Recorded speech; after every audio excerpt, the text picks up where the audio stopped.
Guys, for today's video, may nagtanong sa akin. Sabi niya, bakit pa po kailangan i-convert yung SPay later na maging cash kung meron namang S-loan? Naisip ko nga rin yun. Tapos, meron pa din nagtanong na isa pa. Ano po mas okay? Yung SPay later na i-convert sa cash o yung S-loan? Actually, magandang pag-usapan natin yan. Alamin natin kung saan ka mas makakatipid? Sa SPay later ba o sa S-loan? So, kung gusto nyo malaman yan, samahan nyo ako. Pag-usapan natin yan. Sit back and let's discuss. Coming right up.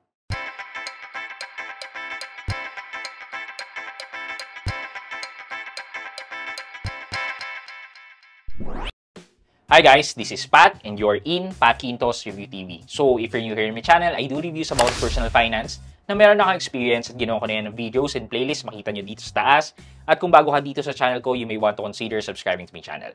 Okay guys, so kung hindi ka pa aware, bago ka pa dito, meron ako nilabas na video about SPay later na somehow magiging cash using the merchant QR ni Maya Business. So kung hindi mo pa alam kung paano yan, eto na lang yan. Check nyo na lang din yan sa channel ko. Makikita nyo yung video na yan.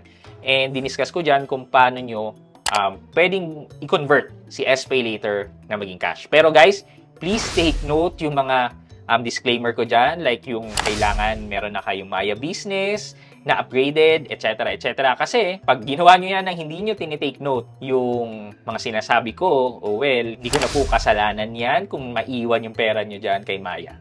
Okay? So, now that's settled, let's talk about kung sino nga ba mas okay hiraman, SPay later ba o kaya S-loan. Okay, so, para dito sa discussion natin, itatry natin manghiram sa S-loan and sa SPay later. And thankful na rin ako, meron akong video ito, yan. Diniscuss ko dyan na na-disable yung aking S-loan for seller. Guys, S-loan for seller or S-loan for consumer or buyer, halos pares lang naman yan. Nagkataon lang na nagbenta ako or nagkaroon ako ng shop kay Shopee. Tapos, na-approvean ako ng S-loan for seller. Pero hindi na ako nagtitinda ngayon. So, yung 40,000 ko na credit limit with S-loan, bumaba hanggang na-disable siya. 10,000 na-disable. Tapos, ngayon, na-reactivate na ulit. Pero hindi naman ako nagbebenta. Pero it's a good thing na ni-reactivate nila. Okay, so, i-check natin, i-calculate muna natin yung S-loan. So, S-loan. Punta tayo na Shopee, My Shop, Finance, S-loan. So, total credit limit ko ay 10,000. Meron akong 1 available loan. Yan, wala namang information dyan. Click natin withdraw now. Ayan, so 10,000. Meron akong 3 months. Meron akong 6 months.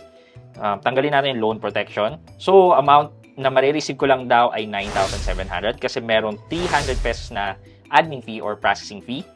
And then, ang monthly interest ay 2.80%. If we compute that na maging annual, 2.8 times 12, it would give us around 33.6% annual percentage rate. Kung i-compare natin yan with credit card, di hamak na mas mababa si S-loan.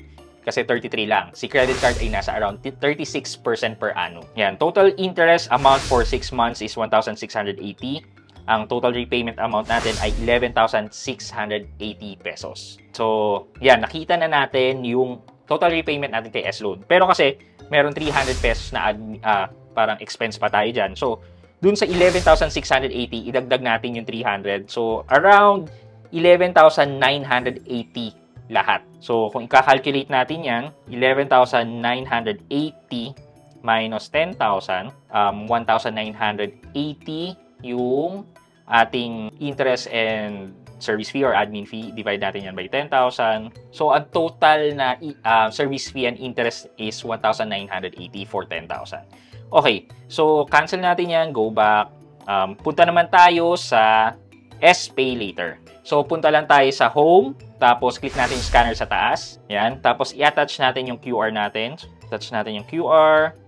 Enter din natin 10,000 pesos. So, sa 10,000 pesos sa loob ng 6 months, ang babayaran natin ay 2,061.70.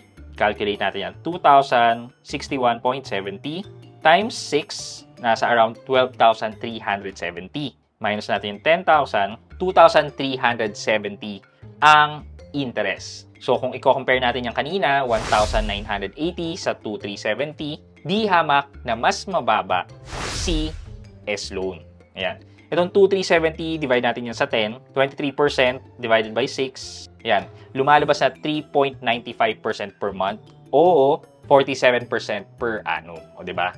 47% si SPay Later, tapos si S-Loan naman ay nasa 33%. So, given that, mas okay na mag-loan ka kay S-Loan kung meron ka. So, anong use case ni SPay Later? O, diba? Kung nakapag-loan ka na sa, sa S-Loan at kailangan mo pa, edi pwede mong gamitin si SPay Later. Yun yung isa. Pangalawa, sa SPay Later, pwede kang mag 12 months to pay. Kay S-Loan, hanggang 6 months lang. O, hindi ko alam. O, 6 months lang binigay niya sa akin. Pero, previously din kasi yung mga loan ko na 40,000. Ito, pakita ko sa inyo. Ayan. Yung 41,000 ko na loan, yan, 6 months lang din. So, yun nga, kung i-compare mo silang dalawa, yung SPay Later ay hanggang 12 months to pay. Pangatlo, kay SPay Later, matatanggap mo yung full amount na i-convert to cash mo, while si S-Loan, meron pang admin fee na ibabawas. So, kung critical kayo sa admin fee, pero maliit lang naman, well, okay si SPay Later. Mas mahal nga lang. And lastly, si SPay Later, kahit na magkanong amount, magkano na lang natira mo, 2,000 na lang, pwede mo pa siyang gawing cash or convert to cash. While si S-Loan naman, minimum ng 10,000 yung ilo-loan mo sa kanya. Kunyari, nakapagbayad ka na ng 3 buwan, hindi mo siya marere-loan kagad. Maghihintay ka pa maging 10,000 yung available credit mo. Then, tsaka ka pa lang pwede mag-reloan. Yun nga, si SPay Later, kahit na magkano, nakabayad ka ngayon, tapos pwede mo na i-convert yung 5,000 na maging cash. So, sana nabigyan ko kayo ng information or comparison about ano ba mas okay gamitin, si SPay Later ba or si S-Loan. Ayan. So, at least nakita nyo yung advantage ng isa over the other.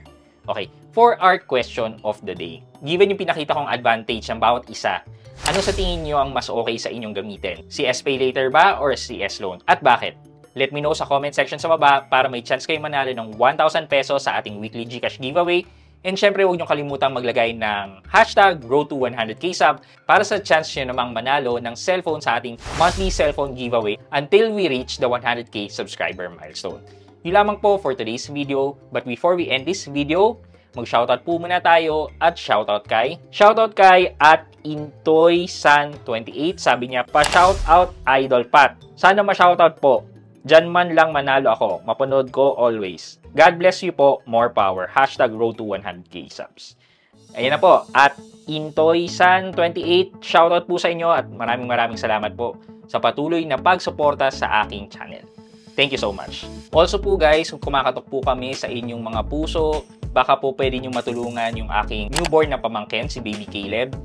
Pinanganak po siyang merong left lip or left palate. Nangangailangan po siya ng couple of operation, 3 operation. And yung kapatid ko po ay nag-raise ng fund for his operation. Hindi po nila kaya yung hospital bills. Kahit papaano po, nakatulong na po ako sa kanila. Pero hindi pa po sapat. Kailangan pa po nila maglikom ng around 250,000 pesos para mag-proceed po sa operation ni Baby Caleb. Sana po matulungan nyo sila. You can buy their t-shirt for a cost. 399 pesos po yan. And yung proceed po niyan ay mapupunta po sa operation ni Baby Caleb. Or kahit na magkanong amount po, pwede na po yan. Sana po matulungan nyo po sila. Ito po yung QR code ng kanilang GCash and Maya. Kahit magkano lang po, okay na po yan. Maraming salamat po. Yun lamang po. I hope you can like this video. Leave a thumbs up. And if not, wala namang problema dyan, but continue to support me. Be subscribing to my channel by clicking the subscribe button and also the bell button sa tabing subscribe para makareceive kayo ng latest notification sa lahat ng upload ko. Again guys, this is Pat Quinto and you're in Pat Quinto's Review TV. Bye-bye!